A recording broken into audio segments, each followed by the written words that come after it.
Hey everybody, Chumley Cope here, exploring up close. I'm in Lawrence County, but just barely, because right out that way, I'm sure you'll see it in a minute, is Lake Greenwood. And kind of in the middle of Lake Greenwood and maybe toward the bottom is the Saluda River, flowing from upper Greenville County down to Columbia, where it joins the Broad River. Behind me is one of the most famous land holdings in the history of South Carolina. It's the site of a plantation that was called Rosemont.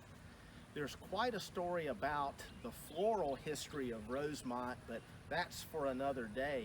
Today we're going to focus on a famous inhabitant of Rosemont Plantation, Ann Pamela Cunningham. Ann Pamela Cunningham was the organizer in 1858 of what became known as the Mount Vernon Ladies Association. It's one of the earliest preservation organizations in the United States. The story is sort of fascinating. Ann Pamela, who was a semi-invalid by that time because of a fall from a horse she suffered as a teenager, received a letter from her mother. One eventful evening on a steamer on the Potomac River, Ann Pamela Cunningham's mother walks out on deck in the middle of the night. She couldn't sleep, and she sees the estate of George Washington, Mount Vernon, in her eyes falling into ruin. The paint is peeling, it's not kept up, and she thinks this is a national tragedy.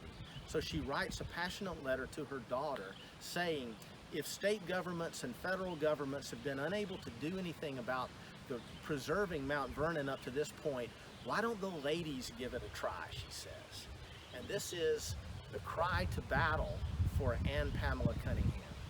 She sets about a letter writing campaign literally to ladies in all 30 states that were part of the Union at that point to raise $200,000 to purchase Mount Vernon from the surviving heir of George Washington, who is essentially penniless. It's a long process, it's interrupted by the Civil War, but sure enough, Ann Pamela Cunningham is successful, and the Mount Vernon Ladies Association is successful in purchasing the Mount Vernon estate, restoring it to its glory, and believe it or not, they still own it and maintain it to this day.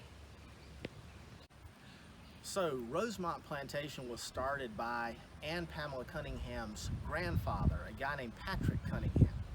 Patrick and his brother Richard were, I'll say, notorious Tories during the Revolutionary War. Richard, that would be the great uncle of Ann Pamela, actually reached the rank of a militia general in the British Army. Both he and Patrick, the developer of Rosemont, had their lands confiscated by the South Carolina state government at the end of the Revolution. They fled to East Florida, still controlled by the British. But in 1785, Patrick returned to South Carolina and petitioned the state government to return his lands to him. The state agreed to do that under two conditions. Number one, that Patrick pay sort of an indemnity fee to the state, a value equaling 12% of the value of his lands. He also had to sit out of political participation for 7 years. But he survived that, and he developed the plantation in the aftermath of the Revolution. We think the house probably wasn't completed, the Rosemont Plantation house, until around 1790 or so. Interestingly, during her lifetime, Ann Pamela sort of suffered under the idea that her ancestors were notorious Tories in the Revolution. So she sort of fought to rectify that, or she wanted to do something to kind of save the family name, and that probably plays into the psychology of the supreme effort she made in salvaging Mount Vernon, George Washington's estate.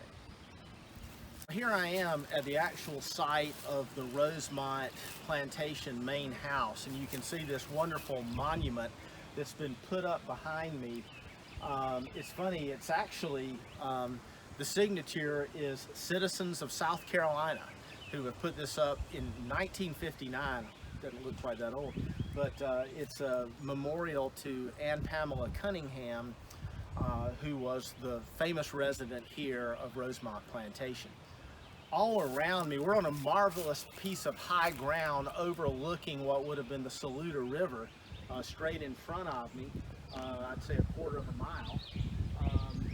The old family cemetery was down near the edge of the river, and when Lake Greenwood was created in 1938, the family cemetery was moved so that it wouldn't be inundated by Lake Greenwood itself. There are piles of brick, parts of brick pillars around here, but on this beautiful knoll of the hill is where Rosemont Plantation House actually stood.